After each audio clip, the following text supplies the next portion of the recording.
إن هذا القرآن يهدي للتي هي أقوم ويبشر المؤمنين الذين يعملون الصالحات أن لهم أجرا كبيرا.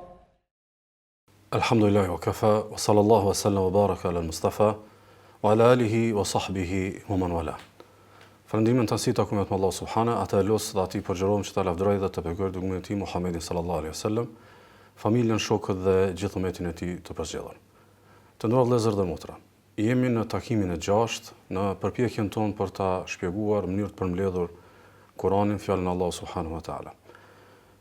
Saktësisht është një përpjekje për ta përmbledhë atë farafin e gjerë të domethënieve të Kur'anit.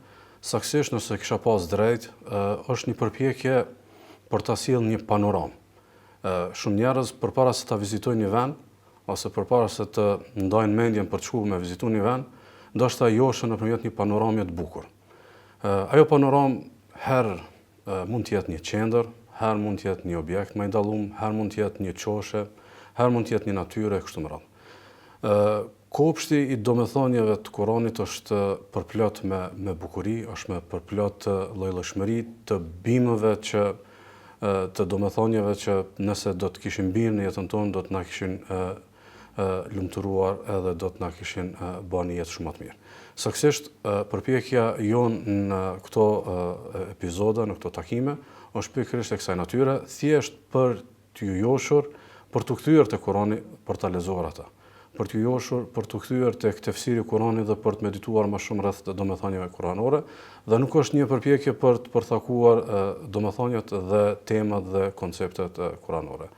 Dhe sot jemi me gjuzin e 6, saktësisht jemi me funin e surës An-Nisa dhe fillimin e surës Al-Maida, dhe një njoftim vetëm e kemi bërë me surën Nisa, kurse tani fillon një njoftim i ri me surën Al-Maida, e cila sure për objektive të saj ka miratimin dhe aprovimin dhe vërtetimin e beslidhjeve dhe kontratave, pastaj të raporteve ndërmjet njerëzve, sikundër që merret edhe si objektiv e ka edhe shpjegimin edhe qartësimin e shumë dispozitave fetare, dhe prej temave të saj është pohimi besimit të saktë, zhbërja dhe agjësimi i besimeve të kota, sikundër që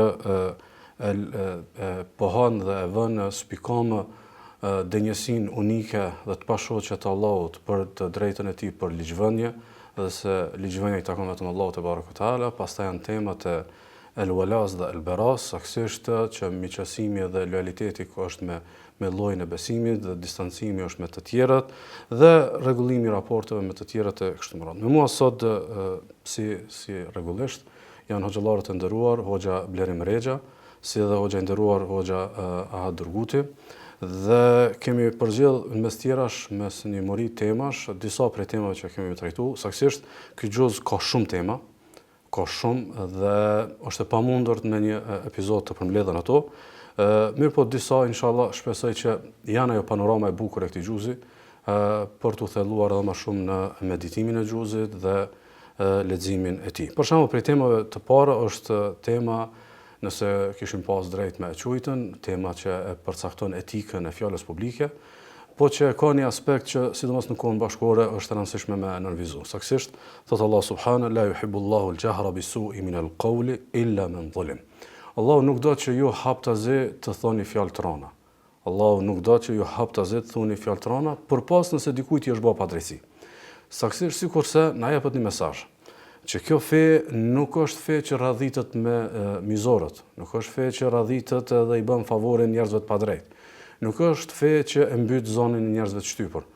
Përkundrazi, fjalën e rënë që realisht nuk e ka rregull me paraqitjet publike, me masat e gjana, megjithatë e bën një preshtim. Nëse dikush është shtypur, nëse dikujt i është mohuar një drejt, nëse dikush e ka humbur një drejt që i ka takuar, ky ka drejt të jetë pak më i ashpër dhe më i vrash në kërkimin e drejtës së tij.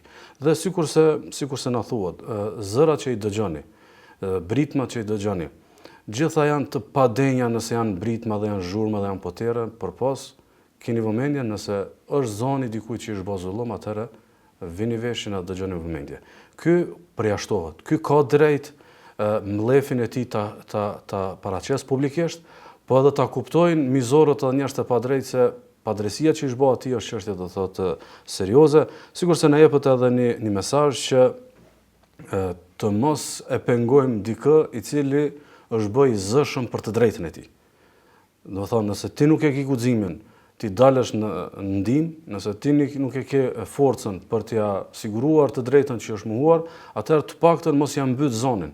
Do thotë ai le ta ngrit zonin, le të bëhet çmos për drejtën e vet dhe ti mos thuaj kjo është një fjalor i rënd, nuk është për komunikim publik e ku diun çka. Sikundër që Allah subhanahu wa taala me këtë porosi që fjalët e rënda dhe diskursin e rënd mos e qitni jashtëqare, mos e qitni publik, por ose kur është dikush që është mohuar një drejtë dhe po tenton me marrë drejtën e tij, sikurse na thotë që debatet publike në parim u duashka të jenë qeta, u duashka të jenë jo toksike, u duashka të jenë që me një farë forme në vëmendje dhe në fokus të jetë një qetësi e cila prodhon mendim të shëndosh. Dhe jo ajo që sot realisht do thotë është fenomeni më i përhapur, që realisht do thotë etika dhe norma dhe morali i paraqitjeve publike do thotë është shkelur edhe jo vetëm kaq, është bërë burim i keq i toksinave, i domethënieve të këqija, po edhe do thotë i përcaktimeve të kota. Në surën Al-Maide, prej temave shumë të mëdha edhe shumë bazike janë temat që kanë të bëjnë me Isai'n a.s., me besimet e kota dhe të sakta që kanë të bëjnë me Isai'n a.s. Tu kisha pasur dëshirë që pyetjen e parë t'ia drejtoj pikërisht hoxhës Blerim Rexha, që ka të bëjë me Isai'n a.s. si figurë qendrore edhe tek besimtarët e fesë islame, po edhe tek itharët e fesë krishtere, mirë po popullit tek i cili është dërguar ky profet. Edhe rrethonat, po edhe statusi i Isait a.s., po edhe narrativa kuranore për këtë azim me Isai'n a.s. Të na falësh pikërisht mbi këtë, sepse ajetet nga 155 dhe 158 kanë këtë si tematikë. Allah shpëleft hoxhë popullit e këtij i cilit janë dërguar një muri e pejgamberëve në krye duke filluar me pejgamberët më të njohur, madje janë ndëruar me pejgamberët prej ulul azmi min ar-rusul, sikurse ishte Musa alayhis salam, sikurse ishte Isa alayhis salam. Dhe pikërisht në fund të surës Nisa, Allah i lartësuar e përmend disa sekuenca të Isës alayhis salam dhe nënës së tij dhe raportit të tij më saktë me Banu Israilit. Banu Israilit të cilët janë pasardhësit e Jakubit, Israili është Jakubi alayhis salam, që pastaj do të thonë i biri i Ishakit, i biri i Ibrahimit alayhis salam xhemian.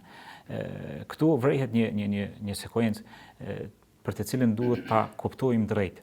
Në parim që t'i kuptojmë ajetet kuranore, siç thotë edhe Imam Taberiu, imami i mufesirinëve, duhet ta mbajmë një sy në mushaf dhe një sy në sirën e pejgamberit sallallahu alaihi wasallam, që ta kemi panoramën e qartë të ajeteve. Për mi kuptu se kush kanë qenë Banu Israilit dhe se si i përshkruan Allahu i lartësuar, është e udhës domethënë që t'i lexojmë raportet apo qëndrimet që i kanë pas me pejgamberin ton sallallahu alaihi wasallam, dhe për mi kuptu raportin e pejgamberit ton me ta dhe përgjigjet që i ka dhënë, të kthehemi në histori. Allahu i lartësuar kur e përshkruan kur hebrejt që janë pasardhës të tyre shkuan te pejgamberi sallallahu alaihi wasallam dhe i kërkuan t'ia zbret një libër nga qielli. Allahu i lartësuar përshkruan këtë ndodhi që ata kanë kërkuar edhe më shumë. Ata i kanë kërkuar Musait alayhis salam t'ia shfaq Allahun ta shohin haptazi, ta shohin drejt për drejt. Dhe aty janë godit nga rrofeja. Pastaj Allahu i lartësuar i ka kërcënu që mi pranu Teuratin dhe mi zbatu ata, duke ia mbajtur kodrën tur sipër kokave.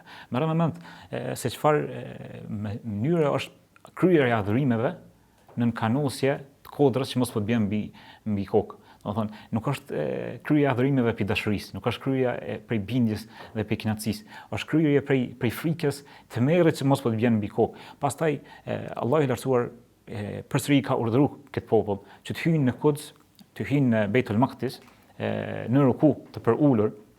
Përmendën Allahu i lartësuar përmend atë që me hyrë në sejdë, mirë, për qëllim është rukuja, nga se nuk ka mundësi dikush që me sejdë të hyjë, po është për qëllim është rukuja. Dhe përsëri e bojnë shkeljen.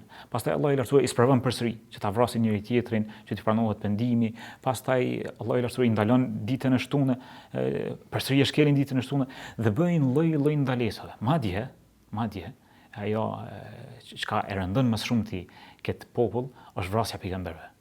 Do thonë nuk nalen me një pejgamber. E mysin një, e mysin dy, e mysin tre, vazhdojnë me mbyt. Sikurse e mysin Zekrijain, Jahjan dhe shumë pejgamber tjerë. Madje këta pretendojnë që e kanë myst edhe Isën alayhis salam. Para se me shku tek vrasja e Isës, këta shpifin për nënën fisnike, nënën e ndershme të sinqert, Maryemen alayhis salam, thot Allah në Kur'an, wa bi kufrihim wa qawlihim ala Maryam buhtanan azima. Dhe shpifin e tyre të rënd, shpifin për amoralitet për Maryemen e sinqert, për Maryemen e lirë të pastër. Dhe pastaj Allah i lartësuar e përmend fjalën e tyre dhe thonë wa qawlihim inna qatalna al-Masih Isa ibn Maryam rasulullah. Ne e kemi vrarë Mesihun, Isajin e birit Maryemes, rasulullah, të dërguarit të Allahut. Thonë dietar këtu, qysh e kanë vrarë nëse e pranojnë që është pejgamber, qysh ka mundësi, Imam Taberiu thot, në këtë formë e kanë bërë si përqeshje. Ne kena myt dërguarin e Allahut. Një mendim tjetër është se kjo është citim i Allahut, sa ajo është i dërguar i Allahut, ndërkohë që nuk e kanë madhru, e kanë myt, ndërkohë që është pretendojnë që e kanë myt. Megjithatë, Imam Taberiu thikë në tefsir që këtyne do t'ju shfrenohet në ditën e gjykimit sikur vrasje, se këta e pohojnë që e kanë vrarë.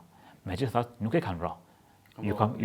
Një person tjetër që transmeton Ibn Abbasi që Allahu i lartësuar ja ka hedhur pamjen e Isës, njërit prej havarionëve apo dikush prej të rinjve që ka qenë në mesin e shokëve të Isait dhe e ka marrë për ngjasimin ndërkohë që Allahu i lartësuar Isën alayhis salam e ka ngritë tek ai në qiell. Mirë, por çfarë mund të përfitojmë ne si muslimanë në këtë çështje? Hoxh në lidhje Allahu i lartësuar këtu e përmend atë justifikimin këtyre dhe thojnë në fillim të ajetit thojnë wa qawlihim qulubuna gulf. Do të thonë Allah ata i kanë thyë çdo të gjitha besatimet me Allahun e lartësuar dhe thojnë na kemi mohu Allahun se zemrat tona janë vulosne. Ndërkohë që Allah ja hedh këtë poshtë këtë pretendim. Thotë bel taba Allahu alayhi bi kufrihim fala yu'minuna illa qalila. Përkundrazi Allahu ju ka vulos. Qysh ka mundësi se këta i kanë thyer shumë besatime, kanë bërë shumë gjunahe, kanë shpif për Maryemen, kanë tentuar mi vrarë Isën alayhis salam, edhe për pozita e pejgamberëve shumë e madhe tek Allahu i lartësuar, e gjunahet e tyre e kanë sjell që Allahu i lartësuar më ovulos zemrat dhe mos me besu përveç se një pakicë të tyre. Falam azagu azaga Allahu qulubahum. Pasi që ata janë shmang, Allahu i lartësuar jo shmang zemrat e tyre. Këtu e shohim rëndësinë që ka pesha e rëndë e gjunaheve në jetën e besimtarit, që besimtari duhet të ketë kujdes vazhdimisht që të ruhet nga gjunahet, po ashtu Isa alayhis salam, Allahu i lartësuar tregon që e ka ngritë tek ai. Kur të gjitha rrugët ju kanë mbyllë në dunja, Allahu i ka sjell zgjidhje për qiellit. Dhe Allahu i lartësuar ata janë munduar në çmu, më shkan shpif për nënën e tij dhe janë munduar mbyt, Allahu i lartësuar e ka përjetësu emrin e tij, e ka ngritur në qiell tek ai dhe do të zbret para kiametit ashtu siç do të vjen në vijim. Allah shpëfëndë shumë. Kjo pjesa e thymjes së besës, se po e vetë korrigjoj veten që e përmend ajetin 155 të surës Nisa që akoma s'kena dalë te sura Al-Maida. Në evrejm të këtë gjus, nëse e kina në konsiderat edhe ajetin e parë të surës Al-Maida, ja alladhina amanu awfu bil uqud, jo që keni besu, përmbajuni marrëveshjeve, përmbajuni kontratë, përmbajuni besatimeve, si korreksioni lidhje ndërmjet kësaj që sapo e thatë, edhe kjo pjesës që ka të bëjë me rregullimin e raporteve ndërnjerëzore, se njerëzit që mësohen edhe familiarizohen me thymjen e besës, edhe thymjen e besatimeve dhe të marrëveshjeve, janë njerëz të mbrapsht. Këta pastaj edhe i këtu prapësi që i përmenat që i kanë bërë në raport me besimin, në raport me Zotin e kështu me radhë, pastaj i ka bërë më në fund që me qenë edhe popull i mallkum. Dhe është shumë e rëndësishme që me nënvizu të kjo pjesa e ajetit të parë të surës Al-Maide, që beslidhjet edhe marrëveshjet mu po me sy shenjtërimi. Mos mu po vetëm me atë kulturën e qytetarisë, po mu po si vlera për cilat bën presion feja. Sikurse, domethënë Allah subhanahu wa taala përmend Kur'an thotë aufu bil ahd inal ahda kana mas'ula. Kur e jepni një besë, kur e rënëshuni një marrëveshje, një kontratë, përmbajeni asaj se keni muar në llogari. Ndaj dietarët e kanë përmend ajeti i parë i surës Al-Maida, ya ayyuhalladhina amanu awfu bil uqud, që ngi besu përmbajnë edhe përmbushni besatimet, që thirrja me iman sikurse na jepni domethënie. Aq sa ke iman, aq je besnik. Do thotë thirrja përmbajuni marrëveshjeve është thirrje e përbotshme, kuptimin që edhe po të kish thonë jashtë Kuranit o ju njerëz, e kish pas kuptimin e plot, por realisht thirrja që ke besu e ka kët intens që realisht me e thirr, me e provoku të besimtarët ndjeshmërinë e besimit. Që po aq sa keni besim, çaq keni më qenë njerëz besueshëm edhe besnik edhe njerëz të fjalës edhe të besës, sikurse Aisha radhiyallahu anha tregon në një hadith që shënoi Imam Ahmedi, kur dikush kishte ardhur dhe i kish përmbush ato zotimet edhe besatimet edhe kontratat, dhe pastaj pejgamberi sallallahu alajhi wasallam kishte thonë ulaika khiyaru ibadillah. Po ta në robërit më të mirë të Allahut. Kush janë këta? E pastaj thot pejgamberi sallallahu alajhi wasallam al-mufuna al-mutayyibun. Janë ata të cilët janë besnik dhe këtë besnikëri e kanë me zemër. Domethënë ndihen mirë tek ndershmëria, tek besnikëria. Po nëse ata e thënë besën, ose nëse ata e thënë kontratën, ata nuk janë të lumtur. Ndërgjegja e tyre nuk i lë rahat. Këta janë njerëz të mirë. Këta janë robërit më të mirë të Allahut azza wa jall ditën e gjykimit. Hoxha, janë disa ajete që Allah subhanahu wa taala në pikërisht fillim të surës Al-Maida, domthonë te ajetet e para, na fton edhe na spikat, na nxjerr para syve kështu si domethënia që na do të jemi të fokusuar dhe të koncentruar me kujtu mirësitë e Allahut. Kjo një temë shumë e gjanë edhe ndoshta kam mënuar përsërit në këto takime për arsye se realisht ndjenja e jonë për Allahun është ndjenjë e mirënjohjes. Edhe rrjedhimisht shumë ajete realisht kudo në Kur'an që përmendet mirësia, përmendet përbërësia dhe mirënjohja ndaj Allahut, se kjo çështu shkon, është e natyrshme kësaj. Na flet pak më shumë rreth kësaj pjese dhe mbrojtja hyjnore që Allahu subhanahu wa taala ja jep njerëzve mirënjohës, njerëzve që nuk janë bukshkelës. Apo Allah shpëleft. Pjo referosh pra fillimit të surës, edhe kisha pas qef me pas mirë kuptimin e ju, me marrë pak kohën, janë rreth 4 ajete në ajetis 7 deri në 11, cilët trajtojnë pak a shumë këtë pjesë, mirë po nëse i këshyr kështu sipërfaqësisht, duken sikur nuk kanë një lidhje të drejtë për drejtë me njëra tjetër, mirë po pas analizës, kuptohet duke referu mufesirinëve pra komentatorëve të Kuranit, e shohim që është lidhje shumë e fortë dhe shumë e qëndrueshme. Pra ajetet fillojnë wadhkurun ni'matallahi aleikum. Kujtojeni mirësitë e Allahut ndaj jush, pastaj del wa mithaqahu alladhi wathaqakum. Edhe beslidhjen apo marrëveshjen që i keni që i keni dhënë, pra që i keni bërë marrëveshjen e juaj apo beslidhjen me cilën ju i keni marrë detyrimet. Kur keni thonë semi'na wa ata'na dhe vazhdon ajeti. Pra pjesa e parë është nimet, mirësi, me qenë se është përmend para beslidhjes, shumë prej komentatorëve kanë thënë që janë për qëllim tërësia e dispozitave fetare që i ka Islami. Pra vetë për kushtimin ndaj fesë është nimet dhe mirësi e Allahut ndaj teje. Me qenë se ta ka mundësu me jetu edhe me organizu jetën në një formë që për ty është e lehtë dhe natyrshme. Pra brenda natyrës që të ka kriju, brenda mundësive, kapaciteteve që i ke si qenie njerëzore. Pastaj vazhdon Allahu i Madhëm pra pjesën e këtij ajetit ku u tërheq njerëzve vërejtën e thotë vettaqullah, pra keni frikë Allahun, sepse ai e din çka fshihni në zemrat e juve. Pastaj në ajetin vijues, në fakt për këtë beslidhje, para se me dalë te ajeti vijues, për këtë beslidhje pastaj ka disa mendime dietarëve, një pjesë e dietarëve thonë që është beslidhje e cila i përfshin gjithë njerëzit. Se i referohen beslidhjes së parë, kur Allah e ka marrë prej bijve të Ademit akoma pa i kriju, pra, që është beslidhja e parë, edhe gjithi kanë thënë Allahut, po patjetër pra që e pranojmë që je Zoti jon. Pastaj mas kësaj e kanë përmend si mendim tjetër, edhe që është mendim goxha i bazum, është beslidhja që kanë pas muslimanët e grupeve ndryshme, por në veçantë hebrejt me pejgamberin sallallahu alaihi wasallam. Pra i kanë bërë disa marrëveshje. Edhe i kanë bërë marrëveshjet ata që janë konvertuar në fe, ata që kanë pranuar Muhamedit sallallahu alaihi wasallam për të dërguar. Edhe është një beslidhje tjetër e cila na përfshin gjithë neve. Dhe përmend Sheikh Sadi Allahu mëshirov thotë që tefsirin e tij që nuk ka nevojë beslidhja më kon me ndonjë formulë të shprehur. Po fakti që ke besu, domethënë që ti i pranu kushtet e kontratës. Po beslidhjet më shumë janë të pashkruara. Po se sa ato që janë të shkruara, në jetën e përditshme. Po, kjo ndodh pra edhe realisht, po moment që ti pranon, le të themi me u angazhu me një kompani ose ku e di unë, ti automatikisht i ke pranu rregullat që i ka, ose i ke pranu një shtetësit një shteti, i ke pranu rregullat e tij e kështu me radhë. Pra, edhe kur i ke pranu përkatësinë tonë fetare, pra je po musliman, ti i ke pranu kushtet rrjedhimisht, do të nënkuptohet që i ke pranu, ose do duhet me konë që i ke pranu. E pastaj ajeti në vijim, Allah i madhum del edhe thot ja ayyuhalladhina amanu kunu qawwamina lillahi shuhada bil qist. Thot o ju besimtar, bëni qëndrueshëm në rrugën e Allahut dhe bëni dëshmues me drejtësi.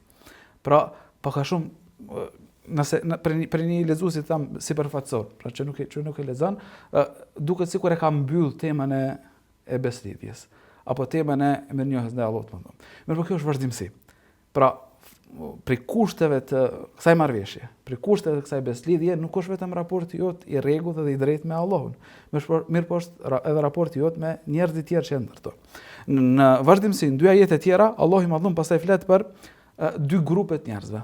Thot: "Wa'ada Allahu alladhina amanu wa 'amilu s-salihati lahum maghfiratun wa ajrun 'azim." Edhe vazhdon thot, Allahu i madhum ata që kanë besu i ka premtu edhe që bëjnë vepra të mira, pra i ka premtu falje edhe i ka premtu shpërblim të madh, shpërblim madhështor.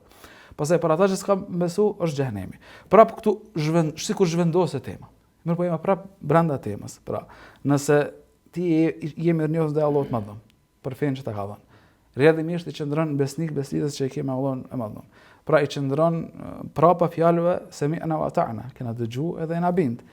Çat njëjtin botkuptim, qatë njëjtin qëndrim, qatë njëjtin tërsi të vetdijes dhe temi që i ke për dispozitat e ndryshme, e zbaton pastaj edhe me robërit e Allahut, me motiv që me kënaq Allahun e Madhëm. Pra shuhada lillahi bil qist, pra më kon të dëshmitar apo dëshmues të drejtës për hir të Allahut.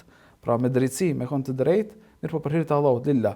Edhe dy pjesë tjera, pra kur Allahu tregon që një grup është i shpëtuar, i falur me shpërblim të madh, ndërkohë që grupi tjetër i përvojtur edhe përfundon në zjarr. Pas kësaj, Allahu i Madhëm pra na zhvendos, sikur na zhvendos domethënë në komplet një temë tjetër duket, mirë po në fund po e them lidhjen ku qëndron, thotë ja ayyuhalladhina amanu dhkuruni ni'matallahi alaykum idh hamma qaumun an yabsutu ilaykum aydihum. Thotë o ju që keni besu, kujtojeni mirësinë e Allahut kur një grup apo një popull ka dashur me i zgjat duart e tyre kundër jush. Dietarët domethënë kur e kanë marrë këtë tërsi të këtyre argumenteve, kanë thënë që e para është nëse ti i je mirënjohës ndaj Allahut Madhëm, edhe i qëndron besnik beslidhjes ndaj tij, i respekton rregullat e tij. Këtë respekt ndaj rregullave nuk i ke vetëm raport me Allahun, po i ke edhe raport me njerëzit. Përveç shpëtimit që i ke në botën tjetër, frytet i ke edhe në këtë botë. Cilat janë frytet është mbrojtja e Allahut Madhëm. Edhe këtu pastaj dietarët thënë shkaku i zbritjes së këtij ajeti janë dy arsye të ndryshme, po është një mospajtim mes komentuesve të Kuranit. Një pjesë thënë që është ai rasti me beduinin, pra që është i njohur, besoj, kur shkon pejgamberi sallallahu alajhi wasallam me pushu e vetmohet, ai ja merr shpatën derisa pejgamberi sallallahu alajhi wasallam ishte duke pushu, e thot kush mbron tash? Pejgamberi sallallahu alajhi wasallam thot Allahu. Kush mbron tash? Pra pejgamberi sallallahu alajhi wasallam thot Allahu, atëherë i vjen shpata pe dorës, edhe merr pejgamberi sallallahu alajhi wasallam shpatën, edhe i thot beduinit tash kush mbron ty? Domethënë ai thotë që ti je i mëshirshëm, edhe pejgamberi sallallahu alaihi wasallam edhe e fal këtë beduin. Edhe rasti tjetër përmendet me Banu Nadhir që janë prej hebrejve, cilët domethënë është në traditën e tyre gjithmonë me tradhtu mos mi qëndru besnik, asnjë marrëveshje, as historia ka dëshmohet edhe sot, pra gjithmonë nuk janë kon të besës, nuk janë kon të fjalës. Edhe në këtë rast pra pejgamberi sallallahu alaihi wasallam kanë dashur me shfrytzuar në momentet e më të vështira që mu hakmarrën ndaj tij, mirë po Allahu i Madhëm e ka mbrojt. E kjo është domethënë ajo farë lidhje e cilën domethënë na e marrim edhe Allahu shpërblet për përmendën në fillim që me pa atë panoramën edhe bukurinë e ajeteve të Kuranit, nëse i kthehemi tefsirave apo fjalëve të dietarëve, për me pa lidhjen që kanë ajetet, cilat ndoshta thash një lexues sipërfaqësor i duket sikur është duke u zhvendosur për një temën tjetër, mirë po është një fije e cila i mban të lidhur. Allahu shpërblet realisht edhe ajetet e radhës ku flitet për përcaktimet e kota të njerëzve në besimet e tyre, e kanë lidhjen me pikërisht me këtë, se përcaktimet e njerëzve në raport me mirënjohjen është përcaktim i madh. Do të thonë pse ti je besimtar, se ti realisht përcaktohesh me besu këtij i cili të ka begatuar me jetë, me shëndet, me besim, me kështu. Ai që është mosbesimtar është një shkelës i beslidhjes të çështja e mirënjohjes edhe e lidhjes së natyrshme të tij me Zotin. Dhe disa ajete tjera që i kemi përzgjedhur Hoxh Blerën, janë disa pretendime të kota të njerëzve në thelbin e identitetit që ka të bëjë me besimin. Në çka sure, ajete 17-19 ekziston një rrëzim i pretendimeve. Çuçi shem Kurani pretendimet e kota të njerëzve, domethënë të çështja e besimit. Po, do të shtoja Hoxhë jo vetëm lidhja ndërmjet ajeteve që i përmendi Hoxha Ahad, e shohim se ka ndërlidhje edhe mes sureve. Në surën Nisa u përmend, në fund të surës Nisa u përmend tregimi i Isait.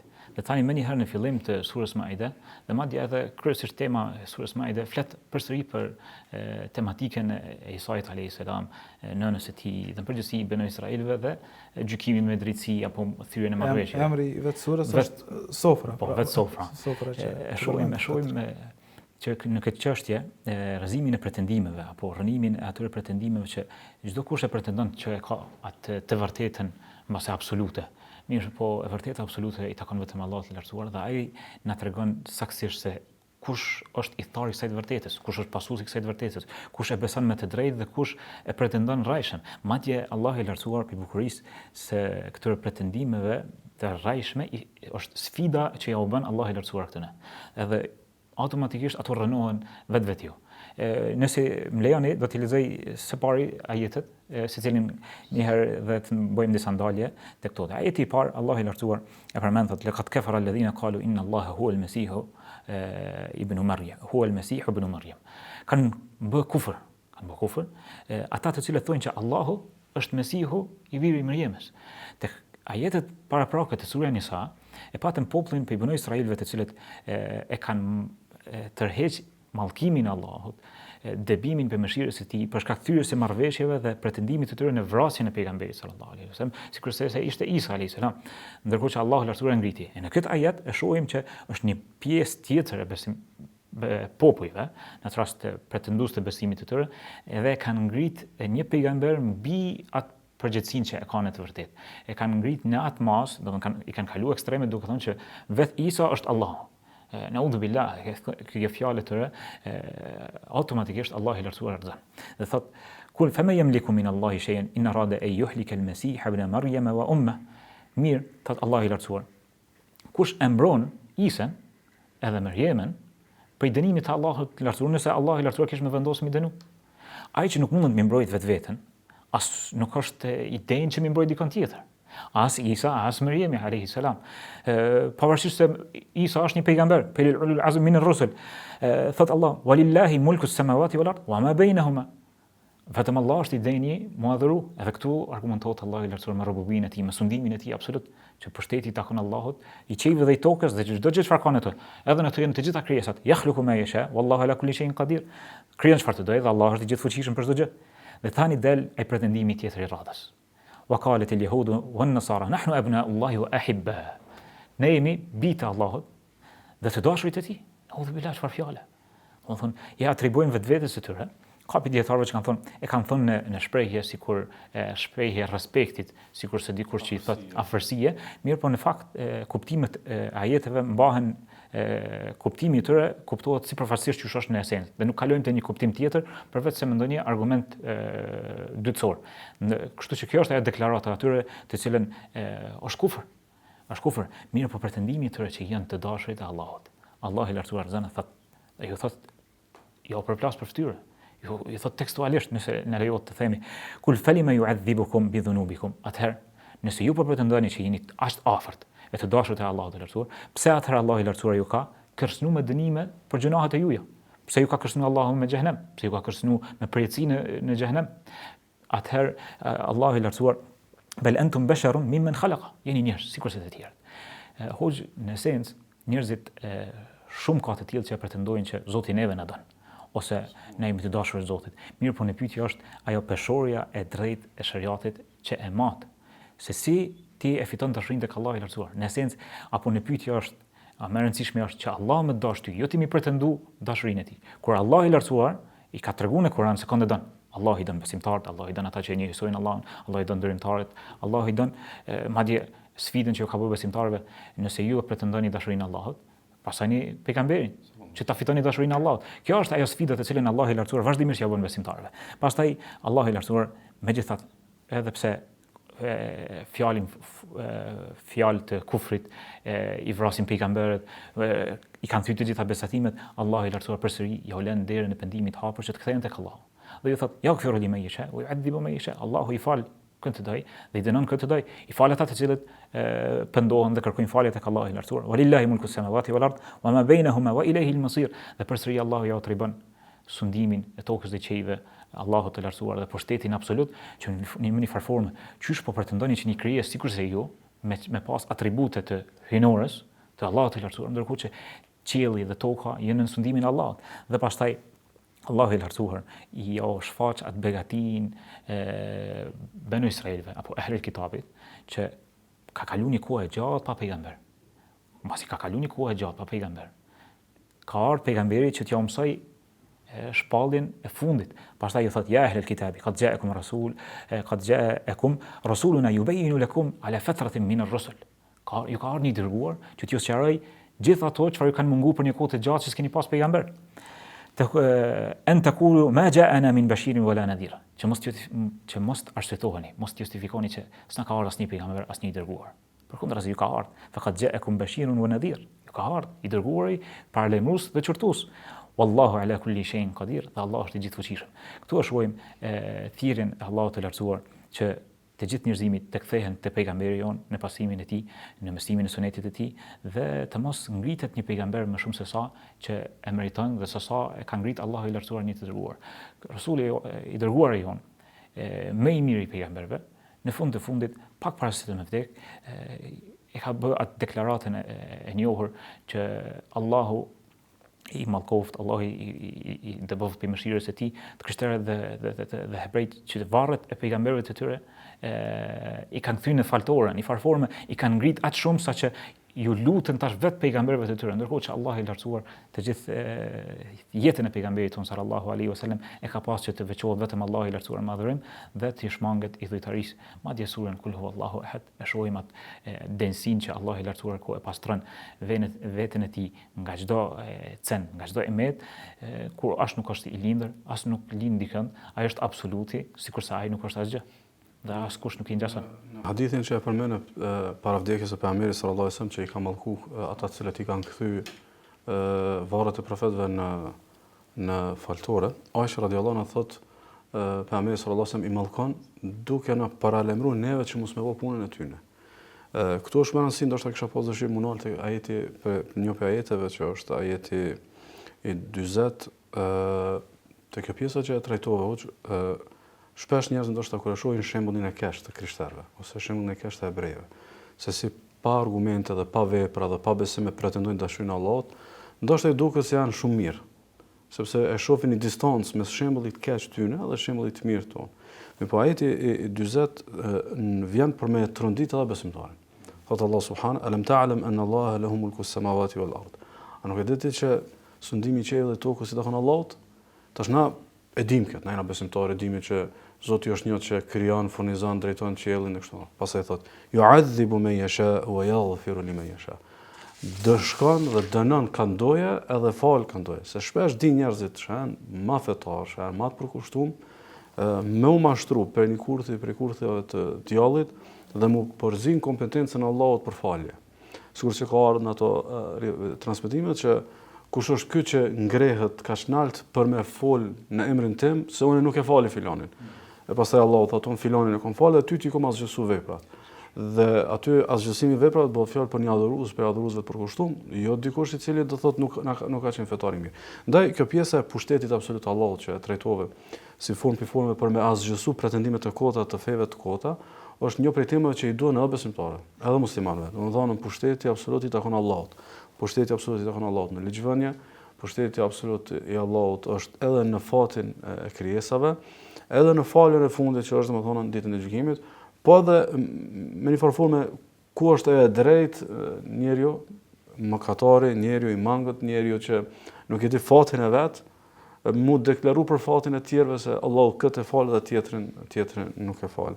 Hoxhat, janë disa ajete që Besoj që janë të ndihshme kuptimin që meritojnë një shpjegim më shkencor, një shpjegim më në përpikmëri, mirë po jo një shpjegim të ikjes, por një shpjegim për ta pohuarat që ne besojmë. Në pjesën e besimit tonë është domethënë lojaliteti me besimtarët, lojaliteti me llojin e besimit, edhe distancimi dhe ftohja dhe të huajtja që kemi me të tjerët për arsye të besimit.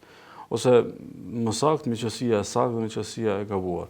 Janë diku 2-3 ajete, kisha pas dëshirë pikërisht këtë pjesë ta trajtonit. Po, Allah shpëleft, për mbashdën e kësaj sure, pra këto janë ajete medinase për cilat po flasim edhe kanë shkaqe të Medinës, nëse i kthehemi e shohim që kanë zbrit Medinë. Allah i madhëm thotë ja alladhina amanu la tattakhidhu al-yahuda wan-nasara awliya.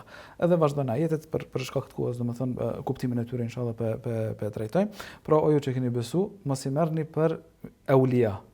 Për lëm termin origjinal në që me shpjegu të krishterët, hebrejtë të krishterët, sepse ata janë awliya të njëri tjetrit. Kur vim te termi awliya, domethënë për shkak ndoshta e varfrisë tonë, po pak edhe varfrisë gjuhës që ne kemi, e përkthejmë si miqt. Mirpo një lloj raporti miqësor nuk është i ndaluar asnjëherë me jo besimtarët. Ktu bëhet fjalë për një lojalitet të plot. Një lojalitet i cili e niset edhe mbaron ose niset e pastaj mbaron tek besimi. Pra, nëse ne jemi po ne inshallah kena marrë rrugën drejt xhenetit, edhe punojmë, përpiqemi që me arrit atje. Ndërkohë që të tjerat, cilët nuk e përqafojnë Islamin, nuk e dojnë Islamin, nuk e pranojnë Islamin, është zgjedhje e tyre, domethënë është e drejtë e tyre që Allahu ja u ka lënë që me zgjedh besimin e tyre apo mos besimin e tyre, ata domethënë nuk janë nisë në të njëjtin vend ku jemi nisë edhe na. Prandaj edhe shumë herë na ballafaqohemi me pyetje absurde për njerëz jo besimtar, a është në xhenet? Domethënë nuk ka mundësi me shku në një xhenet në cilin nuk ka besuar. Domethënë nuk ka mundësi me shku diku ku nuk ka besuar asaj vet. Për këtë arsye Allahu më dhënë na tarikh vërejtën, na thotë që mos i mirrni për eulia, mos i miqsoni, domethënë në njëjtën mënyrë sikurse jo besimtar, sikurse besimtar. Meqense ata janë miqtë e njëri tjetrit sepse destinacionin e kanë të njëjtë. Rrugtimi i tyre, fundi i rrugës së tyre shkon në destinacionin e njëjtë. Ndërkohë që ne shpresojmë që e kena një destinacion tjetër. Për këtë arsye distancimi duhet më bë mënyrë që me pas kujdes që mos më shqit edhe mos më na marr me veti atje ku ne përpiqemi me ik apo me u largu prej atij vendi. Për sa i përket këtij ajeti specifik, komentatorët e Kuranit përmendin një rast kur Abdullah ibn Samit, që u konë në sahabë Allahu mëshiroft, Allahu qoftë i kënaqur me të, radhiyallahu ta'ala anhu, dhe Abdullah ibn Ubay ibn Seluli. Të dytë kanë pas aleanca me hebrejt, për shkak që hebrejt janë kënë njerëz të fuqishëm. Në veçanti këto aleanca janë kënë para çlirimeve. Para betejës Bedrit për shembull, këto aleanca janë kënë të fuqishme me dinaset të cilët kanë jetuar në Medinë, janë kënë përfisit Khazraj, në këtë rast është Abdullah ibn Samit, edhe i kanë pas disa aleanca të forta që me mbrojt njëri tjetër. Tani aleanca, domethënë, kuptohet që ka detyrime të ndërsjella. Pra është një raport ku ti del në ndim dhe ai del në ndim. Pra janë aleanca bën strategjike për shkak të besimit, për shkak të miqësisë ose arsyeve tjera. Në këtë rast, kur Abdullah ibn Samit e sheh arrogancën e hebrejve pas ardhes Muhamedit sallallahu alaihi wasallam, në veçantë edhe frikën e tyre të shprehur sikur trimëri. Domethënë kanë edhe këtë cilësi pra që futet kur friksohen, flasin me fjalë të forta. Pra pas betejës Bedrit, aty në hyn frika në palc edhe thonë që ju i keni mund disa njerëz që s'din me luftu. Po nëse na grumbullohemi, nëse na bëhemi të bashk, që atëherë shihni ju çka është lufta. Në këtë moment Minera Abdullah ibn Samit tërhiqet dhe thotë unë distancohem. Pra vjen mekanizmi al-wala al-bara që kena në Islam, thotë unë distancohem prej tyre. Ndërkohë që Abdullah ibn Ubay ibn Seluli thotë që u kon për munafikëve, pra e ka pretenduar Islamin, ndërkohë që në zemrën e tyre ka fsheh, edhe kjo pas është bëhet ditur edhe qartë, për neve në situata të ndryshme e ka tregu veten e tij, domethënë ligësinë e tij dhe poshtërsinë që e ka pas, thotë jo sepse neve na duhet më rujt aleancat në mënyrë që mos më usulmu për tyre. Asa ata kanë mundësi neve me na sulmu. Edhe mos më zgjat sepse pesho që po zgjatet, mos më zgjat shumë. Në moment që muslimanët ballafaqohen me hebrejt e Medinës, ja u tregojnë vendin atyne edhe largohen e pastrojnë prej hebrejve, atëherë në fundi e këtyre 3-4 ajeteve që Allah e më me përmend këtë ngjarje, thotë besimtar mes veti, thotë apo që tyne ju na keni tutnive, me një farë formë habije dhe çudi. Edhe del pa hipokrizia tyne. Pejgamberi sallallahu alajhi wasallam këtë rast kur Abdullah ibn Samit distancohet ndërkohë që Abdullah ibn Ubay ibn Selul thotë që na duhen me qëndru, i thotë ti ki zgjedh dikon tjetër apo një grup tjetër në vend të Abdullah ibn Ubay, në vend të këtij sahabiu të ndershëm, atëherë thotë që tyet mjaftojnë ata edhe e dim pra përfundin e tij, Allahu na ruajt prej këtij lloji përfundimi.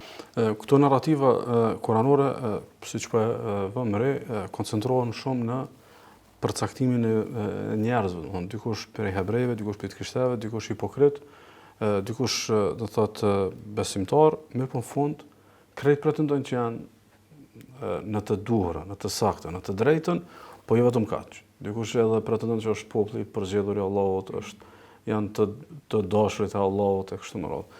Janë disa ajete që realisht flasin për këtë koncept, populli i Allahut. Nëse kena drejt me përdorur si togësh, domethënë kush janë njerëzit që për me janë të afërt të Allahut, janë njerëzit që këta nuk e kanë pretendim, po e kanë marrëveshje dhe beslidhje dhe përpiqen me jetësu ashtu sikurse është i kënaqur Allahu subhanahu wa taala.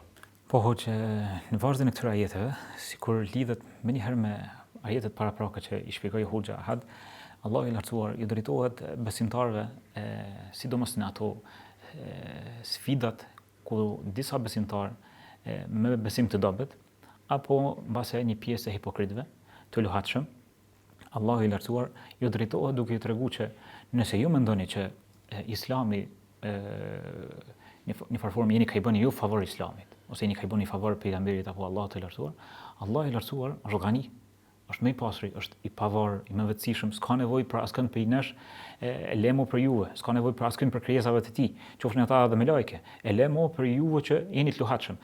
Andaj Allah i lartësuar i drejtohet dhe jo shfaq në pa atë pretendimin e tyre, atë luhatjen e tyre. Dhe i thotë Allah: "Ya ayyuhalladhina amanu, may yartad minkum an dini, فسوف يأتي الله بقوم يحبهم ويحبونه أذلة على المؤمنين عزة على الكافرين."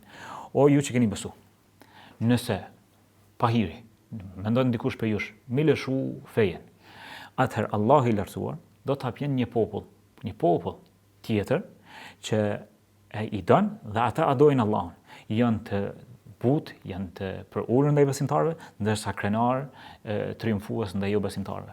Këtu e shohim së pari ata të cilët tregohen lojal në termin e volas wal baras, mekanizmit ndaj jo besimtarëve, dhe sikur dojnë që të ju afrohen në miqësi, në besueshmëri shumë, sikur është një farë lloj dere që i dërgon deri në heretizëm, që në lëshim të fejes. Prandaj ka ardhur kjo distancimi të filloj spari në zemra, të filloj që të para se të filloj deri në kalimin, të mos afrohesh tek kufiri i fundit, se nga se ka mundësi mi shkelat kufi. Andaj e shohim që Allah i lartësuar na tërheq vretin këtu neve si besimtar, që këtë mekanizëm ti qëndrojmë besnik dhe ta marrim me përshtatshmëri dhe distancohemi nga çdo gjë çfarë është distancuar Allah i lartësuar. Njëkohësisht Allah i lartësuar në vazhdim të këtij ajetit e tregon se kush është ai besimtar i denj që mi marr këtë ofic të besimit apo të dashurisë apo afërsisë të Allahut të lartësuar. Dhe Allah i lartësuar tregon këta besimtarë që janë të butë ndaj besimtarëve dhe të janë krenar ndaj jo besimtarëve, nuk shfaqin për ulësi e lojalitet ndaj tyre. Allah i po thotë: "Yujahiduna fi sabilillahi wa la yakhafuna lawmata la'im." Luftojnë për kauzën e Allahut, në rrugën e Allahut dhe nuk i friksohen askujt, nuk i trembet çerpiku. Këtu e shohim që Allah i lartësuar i shfaq besimtarët sikurse krenar në kulmin e krenarisë. Domethënë nuk duhet neve të na bëj dobësia me një kohë, dobësia me një ndodhi, që të tregohemi ndaj të tjerëve, të shfaqim simpati apo lojalitet në asi duke i shkel kufit e shariatit. Po Allah i lartësuar na tregon: "Dhalika fadlullahi yu'ti man yasha." Na tregon që megjithatë, ky besim që e kemi është mirësi prej Allahut të lartësuar, dhe këto vepra që i kemi janë begati prej Allahut të lartësuar, edhe përpjekja për kauzën e Islamit. Dhe çfarë do forme është prej begatisë të Allahut të lartësuar. Wallahu wasi'un alim, Allahu është i gjerë, mirësia e tij është e gjerë dhe është i gjithdijshëm. Dhe vazhdon Allahu i lartësuar me na tregu neve, me na tregu saktësisht kush janë këta besimtarë. Dhe ti krahasojmë pretendimet tona.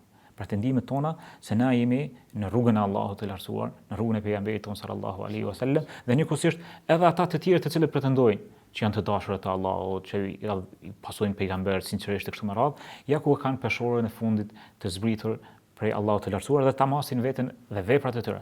Dhe thot Allah: "Innama waliyukum Allahu wa rasuluhu walladhina amanu alladhina yuqimuna as-salat."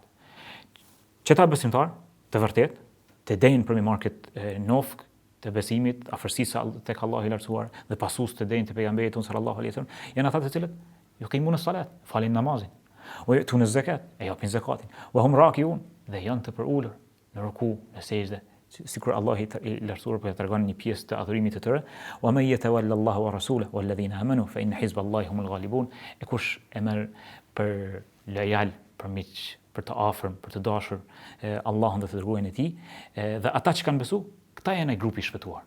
Këta janë ata grupi të cilët do të dalin triumfues edhe në këtë botë, edhe në botën tjetër. Pak a shumë, ky është ai përgjithësimi i përmbledhur se kush duhet tamas veten e tij me cilën peshore të Allahut të lartësuar.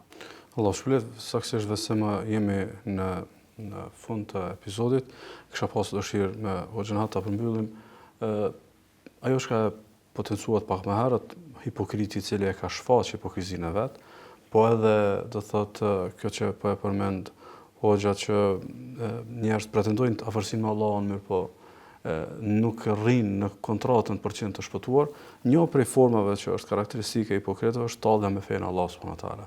Dhe kjo është një ves edhe i pranishëm edhe në popullin ton, që realisht ndoshta nuk e dinë edhe rrezikun se kjo e djegë komplet identitetin e qenit musliman, edhe në fund përfundojnë me hipokritët dhe me mushrikët dhe hebrejët krishterët në zjarrin e xhenemit, dhe të mos përfundojnë me palën e Allahut, do thotë në xhenetin e Allahut subhanahu wa taala.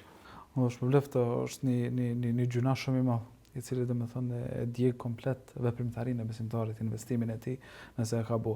Në fakt, më thon besimtari kushtimisht se meqense ai i cili prej gojës tij arrin me tall diçka prej fesë së Allahut më dhëm, domethënë vjen diskutim seriozisht besimi i tij. Nuk ka mundësi dikush i cili e din shentrinë e Zotit ton, krijuesit ton, e din shentrinë e fesë ton, shentrinë e Muhamedit, pra pejgamberit sallallahu alaihi wasallam, pastërtinë e tij edhe pozitën që ka tek Allahu i Madhëm, nuk ka mundësi që me nxjerr fjalë tallse. Mirpo këto ajete Allahu i Madhëm neve na thotë që mos i merrni për miq, mos i ofroni as me ata të cilët tallën. Ajo larg qoftë që na me u tall.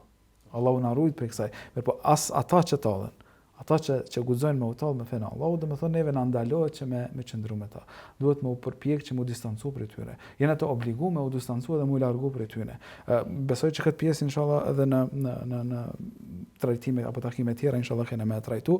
Mirpo ajo që po du me nënvizu këtu është një pjesë ku Allah i madhënum në këto ajete thot: "O idha nadaytum ila as-salati ittakhadhuha huzuwan wa la'iba dhalika bi annahum qawmun la ya'qilun." Thot kur thërisni për namaz, ata tallën dhe luajnë sepse janë njerëz që nuk kuptojnë.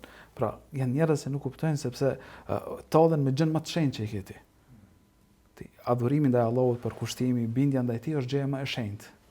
Është ai kupolla e bindjes tonë, në shtrimet e ndaj Allahut më dhëm. Nëse këtu merr guxim dhe tallesh, domethënë me mua si besimtar, atëherë çfarë lloj raporti unë mund të ndërtu me ty? Pra, sa është e logjikshme apo e pranueshme dikush i cili e tall familjen e dikujt tjetër që me pas një lloj raport mitësie me to. Sa është e pranueshme? Domethënë është zero, nuk ka gjasa me ndodh. Aq më me vlerë, domethënë është pa krahasimisht më me vlerë dhe më e dashur për neve feja në përgjithësi, Allahu i Madhëm, pejgamberi i Allahut dhe rritet fetare.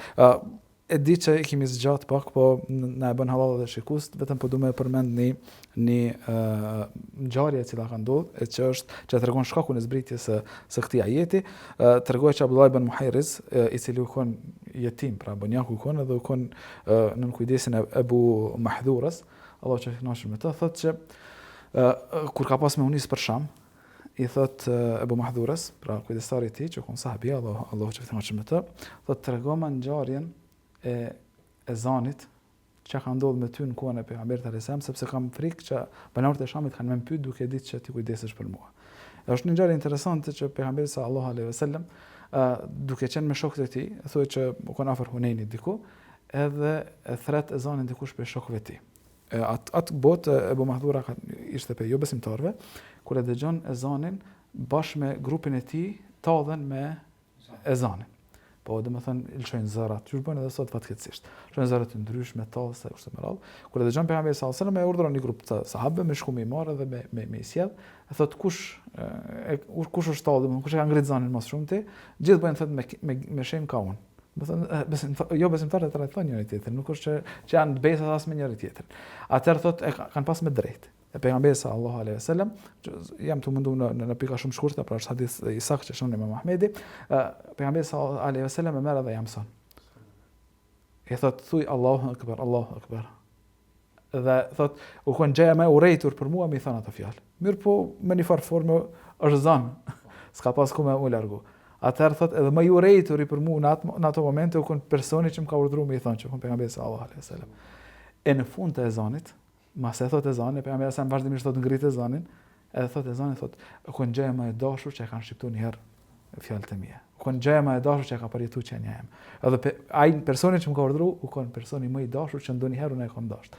Kështu është domethënë kur e heq atë sforcimin që i ke si besimtar, e hap gjoksin besimit, me lejen e Allahut, fjalët e Allahut, ezani, namazi bëhen gjërat më të dashura për ata të cilët fillimisht janë prej atyre që janë tallësit.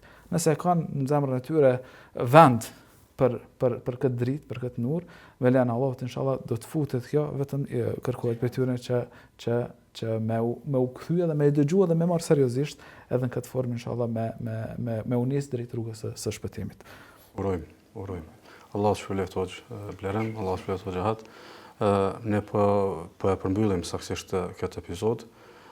Ishim me shumë ajete që kryesisht kishin bën me besimin, kryesisht kishin bën me atë thurimën e madhe që duhet t'i bëjmë qendrës së fesë, së përcaktimit ton, dhe kishte të bëjë kryesisht me një mendësi që duhet të jetë mendësia e besimtarit në raport me njerëzit, e mbi gjitha mendësia e tij në raport me Allahun, që është thotë besnikëria, qëndrimi besnik në beslidhet me Allahun subhanahu wa taala, po pastaj në raportet me njerëzit dhe marrëveshjet me ta, qoftë në marrëveshjet e shkruara apo në ato të pashkruara.